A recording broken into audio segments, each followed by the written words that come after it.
Good morning student, my self Malti और हम read कर रहे हैं 10th क्लास हिस्ट्री की जो न्यू बुक है उसका सेकंड चैप्टर जो हमने उसके 2 पार्ट्स रीड कर लिए हैं। ये इसका नेक्स्ट वीडियो है।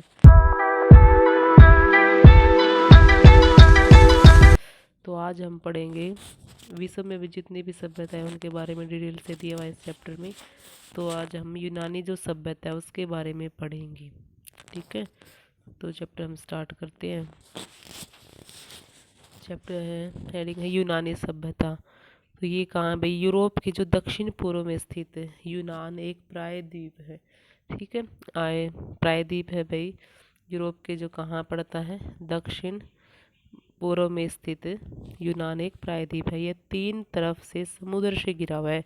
इसमें 502 टापू हैं जिसमें क्रीट, ट्राय, साइप्रस, एथेंस, मैसिडोन और स्पार्टा आदि मुख्य हैं। ये बताए हैं भाई यहाँ पर कौन कौन से टापू हैं जो मुख्य हैं वो बताए हैं, ठीक है।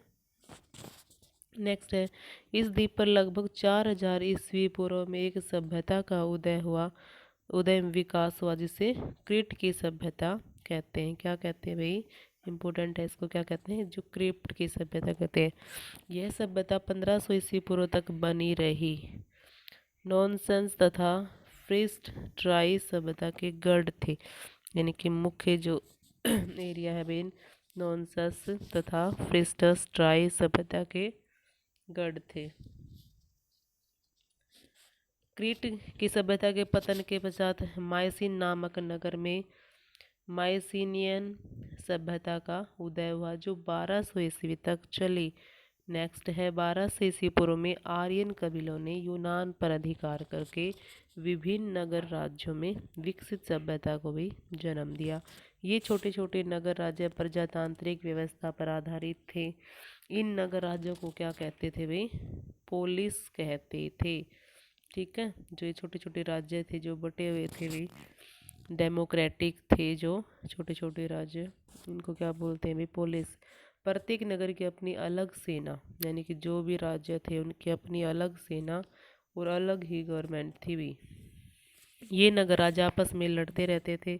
इस सभ्यता के राजनीतिक इतिहास को निम्नलिखित 3 भागों में विभक्त किया जा सकता है, यानी कि जो भी यहाँ का राजनीतिक इतिहास है उसको भाई 3 पार्टों में विभक्त किया जा सकता है।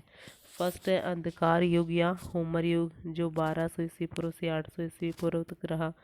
फिर नेक्स्ट जो है लोह युग या नगर राज्य जो 800 ईस्वी पूर्व से 500 ईस्वी पूर्व तक माना जाता है। नेक्स्ट है हेलेनिस्टिक युग जो 500 ईस्वी पूर्व से 200 ईस्वी पूर्व तक है, ठीक है। ये दिखा रखे हैं भी, पिक दिखा रखे होमर और हेरोडोट्स। यूनान की सभ्यता को भी जानने के माध्यम रिसोर्सेज क्या हैं भाई? कहाँ से पता चले हमें यूनान की सभ्यता के बारे में? तो होमर द्वारा रचित जो महाकाव्य है इलियड व ओडिसी है। हेरोडोट्स की रचना हिस्टोरिका है। क्या है भाई? हिस्टोरिका। नेक्स्ट है एथेंस, कोरिंथ, स्पार्टा, थीब्स आदि नगरों की खुदाई से मिलने वाली सामग्री, यानी कि जो भी नगरों की वहाँ पर खुदाई है वहाँ से भी यूनान की सभ्यता के बारे में जानकारी मिलती है।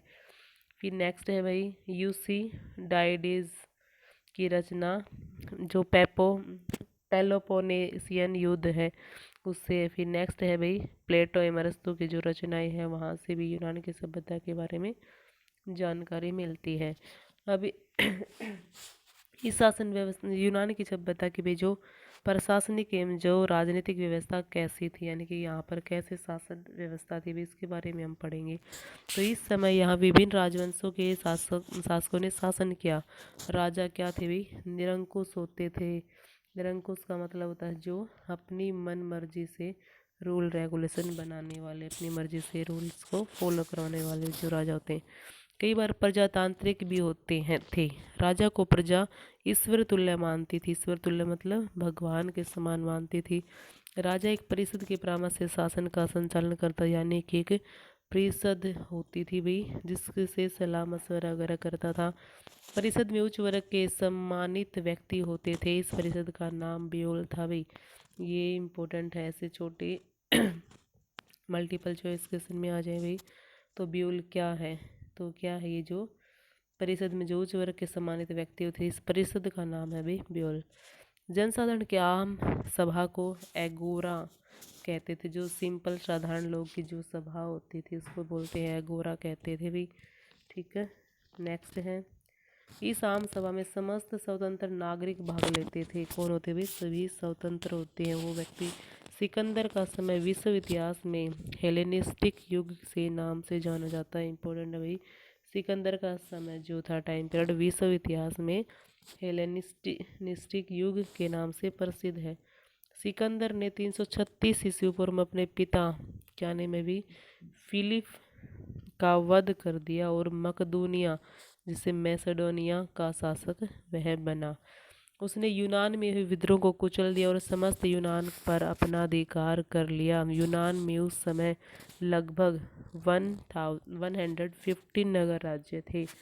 प्रत्येक राज्य में 3 प्रकार के नागरिक होते थे। वे कितने प्रकार के? 3 प्रकार के नागरिक होते थे। स्वतंत्र नागरिक, कुछ विदेशी नागरिक और दास। तो 3 टाइप्स के लोग सिकंदर के राज्य में रहते थे। स्वतंत्र नागरिकों को मौलिक अधिकार फंडामेंटल राइट भी प्राप्त थे। यूनान के नागरिकों का द्वारा जनसभा जिसे एक्सलेसिया के सदस्यों का चुनाव किया जाता था। जो यूनान के जो नागरिकों द्वारा भाई जो जनसभा के सदस्यों का चुनाव किया जाता था भाई। ये एक्टिविटी है आपको करनी है। यूनान के जो प्राचीन नगरों के उनकी एक लिस्ट बनाएं। नेक्स्ट है, वहाँ की सामाजिक व्यवस्था कैसे थी, यानी कि समाज किस तरह चलता था, कैसे वर्क करता था। समाज 4 वर्गों में विभाजित था। प्रथम कुलीन, यह वर्ग विशाल भू संपत्ति वाला, यानी कि फर्स्ट तो क्या था? कुलीन था जो विशाल भू संपत्ति का स्वामी था। इसके पास बहुत बड़ी संख्या में क्या होते थे भी? दास थे। यह वर्ग युद्ध के समय नेतृत्व करता था। दूसरा वर्ग था भी मध्यम वर्ग, जिसमें साधारण नागरिक शामिल होते थे। इन्हें फ्रीमैन अथवा प्रवासी कहा जाता था। इम्पोर्टेंट है भाई, इनको जो सिंपल साधारण मध्यम वर्ग के हैं उनको प्रवासी या फ्रीमैन कहा जाता था। यह वर्ग व्यापार एवं वाणिज्य में महत्वपूर्ण भूमिका निभाता था। किसमें भी? व्यापार करने में। तीसरा वर्ग स्वतंत्र श्रमिक, जो फ्री होते स्वतंत्र श्रमिक होता था, जिसे थीट्स कहा जाता था। क्या बोलते थे भाई? थीट्स कहा जाता था। चौथा वर्ग दासों का था, जिन्हें हेलोट कहा जाता था। धार्मिक विश्वासों तथा सामाजिक प्रथाओं का समाज में प्रचलन था। नेक्स्ट है भाई आर्थिक एवं वाणिज्य व्यवस्था। यूनान आर्थिक दृष्टि से भी क्या था? समृद्ध था। यूनान का व्यापार दूर दूर तक होता था। इन लोगों के उद्योग मिट्टी व धातु के बर्तन बनाना, अस्त्र शस्त्र बनाना, फर्नीचर फर्नीचर बनाना है, जैतून से तेल बनाना एवं अंगूर से शराब बनाना आदि प्रमुख थे। यूनान के पहाड़ों में सोना चांदी व लोहा निकलता था।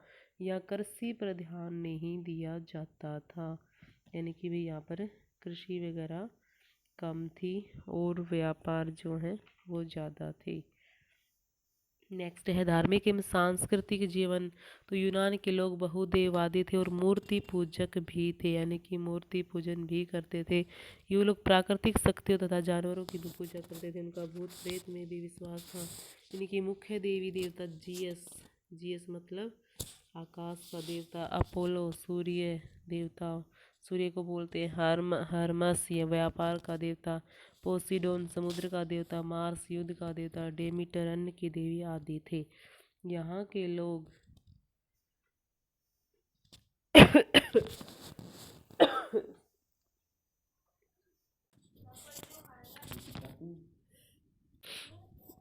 पोसिडोन समुद्र का देवता, मार्स है युद्ध का देवता, डेमीटर है अन्न की देवी आदि थे। ये भी इनके देवताओं के नेम थे। यहाँ के लोग विभिन्न तरह के मनोरंजन के साधनों में विश्वास रखते थे, जैसे नाचना, गाना, पशुओं की लड़ाई करवाना आदि। नेक्स्ट है यूनानी संस्कृति ने निश्चय ही विश्व को अमूल्य देन दी भाई। विश्व को क्या दिया? विश्व इसने यूनानी सभ्यता ने। तो यूनानियों ने भव्य मंदिरों का निर्माण वही आकर्षण था, विशाल मूर्तियों का निर्माण करवाया था। ठीक है, ये क्वेश्चन उपयोगी शब्द है भी, जैसे होमर क्या किसको बोलते थे, गोरा क्या, ब्यूल क्या था। फिर से रिवाइज कर दोबारा इनको देखना ताकि अच्छे से याद हो जाए। ये क्वेश्चन आंसर है मैं इसके। यूनानी के इतिहास को राजनीतिक दृष्टि कितने कॉलम में मैंने पढ़ा था अभी। ब्यूल व एगोरा का अर्थ क्या है। यूनानी सभ्यता के धार्मिक, सामाजिक, आर्थिक, राजनीतिक जीवन की विशेषताएं हम फाइंड कर सकते क्वेश्चन आसानी से इनके। ठीक है, नेक्स्ट है भी रोमन सभ्यता।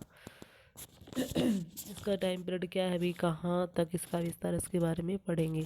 तो 1000 ईस्वी पूर्व के लगभग रोम एक छोटा सा गांव था जो मध्य इटली में टाइबर नदी के किनारे 7 पहाड़ियों पर बसा हुआ था। कहाँ है भाई, जो मध्य इटली में, कहाँ, जो 1000 ईस्वी पूर्व के लगभग रोम एक छोटा सा गांव था जो मध्य इटली में टाइबर नदी के किनारे 7 पहाड़ियों पर बसा हुआ था, इसलिए इसे 7 पहाड़ियों का नगर भी कहा जाता है। 8वीं सदी ईस्वी पूर्व में यह नगर राज्य बना भाई। और बाद में नगर राज्य से एक विशाल साम्राज्य बना। एस्ट्रोस्कन जाति ने रोम की सभ्यता के विकास और प्रसार में महत्वपूर्ण योगदान दिया भाई। ठीक है, जो ये कास्ट जाति है एस्ट्रोस्कन, इसने भी रोम की सभ्यता के विकास में महत्वपूर्ण अपना योगदान दिया है। इस जाति के लोगों ने विशाल भवनों का भी निर्माण करवाया और यहाँ अनेक नगरों की स्थापना की। क्या क्या भी इन्होंने, भी अनेक नगरों की स्थापना की। इटली वासियों ने वर्णमाला, कला, युद्ध तथा अस्त्र शस्त्र आदि का ज्ञान भी इसी जाति से सीखा है भाई। क्या क्या सीखा है, जो वर्णमाला है, कला है, युद्ध तथा अस्त्र शस्त्र आदि का ज्ञान भी इन्हीं से सीखा है। 500 ईस्वी पूर्व में रोम के लैटिनी आर्यों ने एस्ट्रोस्कन जाति को परास्त किया, यानी कि उनको हरा दिया। रोम के जो लैटिन आर्य हैं उन्होंने और रोम पर अपना अधिकार जमा लिया। इसके पश्चात रोम निरंतर विकास की ओर अग्रसर होता रहा। रोमुलस रोम का प्रथम सम्राट बना। कौन बना भाई, रोमुलस। रोम सभ्यता का राजनीतिक असली वाले 4 भागों में बांटा जाता है भाई। कितने पार्ट में बांटा गया है, 4 में। फर्स्ट जो टाइम पीरियड है राजतंत्र, फर्स्ट भी राजतंत्र है, यानी कि राजा का टाइम पीरियड रहा है इसमें 753 ईस्वी पूर्व से लेकर 509 ईस्वी पूर्व तक। फिर है गणतंत्र काल 509 से 135 ईस्वी पूर्व। फिर सैनिक अधिनायकों का काल है भाई 133 ईस्वी पूर्व से 27 ईस्वी पूर्व। फिर है साम्राज्यवादी काल 27 ईस्वी पूर्व से 476 ईस्वी तक। इन 4 पार्टों में इनको बांटा जा सकता है। नेक्स्ट है भी राजतंत्र काल में राजा राज्य का अध्यक्ष होता था, यानी कि नाम से पता राजतंत्र यानी कि राजा का शासन था। ठीक है। उसके अधिकार असीमित थे, यानी कि उन पर कोई भी उनके अधिकारों की कोई सीमा नहीं थी। राजतंत्र कालीन समाज 2 वर्गों में विभक्त था, पैट्रिशियन वर्ग एवं प्लेबियन वर्ग। तो किस में था भाई, 2 वर्गों में विभाजित था, पैट्रिशियन और प्लेबियन वर्ग। जो पैट्रिशियन वर्ग में लैटिन लोग आते थे जो रोम के ही वास्तविक निवासी थे भाई, ये रोम के वास्तविक निवासी थे। इस वर्ग में रोम के उच्च एवं कुलीन परिवार के व्यक्ति आते थे। दूसरा वर्ग जो था भाई प्लेबियनों का, जिसमें स्वतंत्र दास इम्पोर्टेंट है भाई। दोनों कौन कौन से वर्ग में कौन कौन से लोग आते हैं, तो सेकंड में आते थे स्वतंत्र दास, भूमिहीन गरीब व्यक्ति आते थे जिनको राजनीतिक अधिकार प्राप्त नहीं थे। इस युग में रोम में अनेक सड़क, नहर व पुल बने। रोम की सुरक्षा के लिए उसके चारों ओर एक दीवार का निर्माण करवाया गया भी। रोम की सुरक्षा के लिए चारों तरफ वॉल का निर्माण करवाया गया। रोम में सुंदर भवन और मंदिर बने। फिर है भाई ऑगस्टस का युग। किसका युग आता है भाई, ऑगस्टस का युग, जो 31 ईस्वी पूर्व से 14 ईस्वी पूर्व रोम का स्वर्ण युग कहा जाता है। उसका युग शांति और समृद्धि का युग था। उसके अधीन रोम ने विभिन्न क्षेत्रों में अभूतपूर्व उन्नति की। रोमन सभ्यता उस समय की राजनीतिक, आर्थिक, सामाजिक एवं सांस्कृतिक व्यवस्था का वर्णन निम्न प्रकार से किया जा सकता है। रोम को सभ्यता को भी जानने के साधन है जो 12 पट्टिकाओं पर लिखे लेख मिले हैं भाई।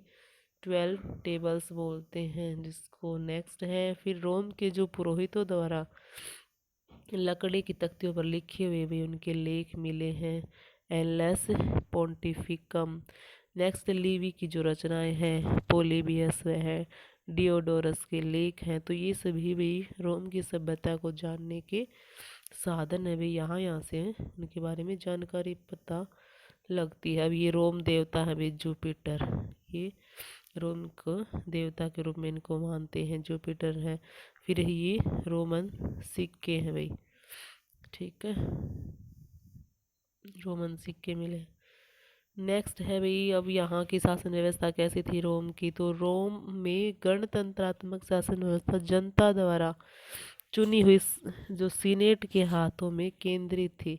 भी रोम में जो गणतंत्रात्मक शासन व्यवस्था थी ना, जो जनता द्वारा चुनी हुई सीनेट के हाथों में होती, यानी कि जनता उनको चुनती थी और उनके हाथ में फिर भाई पावर होती थी। सीनेट के सदस्यों की संख्या 300 थी, परंतु ये सब सदस्य पैट्रिशियन वर्ग के थे। हमने पढ़े थे भी, दो वर्ग थे भी, पैट्रिशियन जो कुलीन वर्ग था उसके लोग होते थे। सीनेट द्वारा 2 न्यायाधीश नियुक्त किए जाते जिसे कौंसल कहते हैं, यानी जो सीनेट है जो लोग इनको चुनकर भेजते हैं। तो इसमें क्या है, न्यायाधीश की नियुक्ति 2 न्यायाधीश नियुक्त किए जाते थे जिन्हें कौंसल कहते थे। इसका कार्यकाल 1 वर्ष का होता था। वे मुख्य न्यायाधीश, प्रमुख सेनापति तथा प्रशासक होते थे। कौंसल की सहायता के लिए वित्त अधिकारी होता था जिसे क्वेस्टर्स कहते थे भाई, ठीक है, जो एक हेल्पर होता था, वित्त अधिकारी होता था कौंसल की सहायता के लिए। इसके अतिरिक्त प्रशासन में सहायता देने के लिए 3 पद अधिकारी और होते थे, जैसे सेंसर कर वसूल करने वाला अधिकारी, एल्डेज शांति व्यवस्था बनाए रखने वाला, और प्रोटोर है जो न्यायाधीश। इनकी नियुक्तियां 1 वर्ष के लिए की जाती थी। प्रांतों के शासन प्रबंधन का संचालन करने के लिए गवर्नर नियुक्त, यानी कि जो प्रांतों में जो शासन व्यवस्था है उसको चलाने के लिए भी गवर्नर नियुक्त किए जाते थे। इनका कार्यकाल भी 1 वर्ष का होता था। गवर्नर को वेतन नहीं मिलने के कारण वे जनता से मनमाना कर वसूल करते थे, यानी कि अगर उनको वेतन नहीं मिलता तो जनता से मन मर्जी है उतने टैक्स वगैरह वसूल करते थे। सीनेट द्वारा पारित किए गए कानूनों को असेंबली अस्वीकार नहीं कर सकती थी, यानी कि सीनेट जो पास कर देते थे भी कानून को, जो असेंबली थी वो उनको मना नहीं कर सकती। नेक्स्ट है भाई आर्थिक व्यवस्था। तो रोम लोगों का प्रमुख व्यवसाय कृषि पशुपालन था। गेहूं, जौ, बाजरा, अंगूर, जैतून, सेब आदि मुख्य फसलें थी। भूमि पर धनी पुरुषों का अधिकार था। रोम में व्यापार, वाणिज्य, उद्योग धंधों का विकास अधिक विकसित नहीं था, यानी कि यहाँ पर ऊपर हमने पढ़े वहाँ पर उद्योग धंधे ज़्यादा थे भाई यूनान में, लेकिन रोम में क्या थे, उद्योग धंधे ज़्यादा डेवलप नहीं थे, कृषि वगैरह ज़्यादा थी। फिर भी यहाँ बर्तन उद्योग, वस्त्र उद्योग, सोना चांदी के आभूषण आदि बनाने का कार्य किया जाता था। राज्य को खानों और नमक उत्पादन से भी आमदनी होती थी। ये लोग भारत से मलमल, अफ्रीका से धातु, चीन से रेशम, यूनान से लोहे का व्यापार करते थे। नेक्स्ट है भाई सामाजिक एवं सांस्कृतिक व्यवस्था। रोम के सामाजिक जीवन का मूल आधार परिवार था भाई। परिवार संयुक्त होते थे, यानी कि जॉइंट फैमिली होती थी। परिवार के सदस्यों को मुखिया की आज्ञा का पालन करना पड़ता था। रोम के निवासी प्रकृति के देवताओं की अपेक्षा आत्माओं की उपासना में विश्वास करते थे। उनके देवता इस प्रकार थे, जुपिटर है वे शांति का देवता, मार्स युद्ध का देवता, वीनस है प्रेम की देवी, वेस्टा अग्नि देवता, अपोलो संगीत व कला देवता आदि प्रसिद्ध थे। रोम की शासन व्यवस्था की धुरी धार्मिक विचार थे। क्या थे भाई, धार्मिक विचारों से ज़्यादा प्रेरित थे। नेक्स्ट है गणतंत्र काल में राज्य की वास्तविक शक्ति भी किस में आ जाती है, जनता के हाथों में थी। लेकिन जो प्लेबियन व दास वर्ग को किसी प्रकार का राजनीतिक अधिकार प्राप्त नहीं था। प्लेबियन वर्ग इसके लिए निरंतर संघर्ष करते रहे। तो ये भी हमारी भी जो रोम की सभ्यता है वो भी कंप्लीट होती है। ये इसके क्वेश्चन है भाई, रोम को 7 पौड़े का नगर क्यों कहा जाता है। तो अभी हमने पढ़े थे चैप्टर को, तो आप क्वेश्चन इनको फाइंड कर सकते हो। फिर नेक्स्ट है रोम सभ्यता को राजनीति से कितने कालों में बांटा था, अभी हमने पढ़ा है उसको। रोम की शासन व्यवस्था कैसी थी रोम की फिर प्रशासनिक, सामाजिक, धार्मिक जिनका विवरण दे। तो आप ये फाइंड कर सकते हो, अगर नहीं तो फिर आप मुझे बोल देना, मैं क्वेश्चन आंसर भी करवा दूंगी आपका।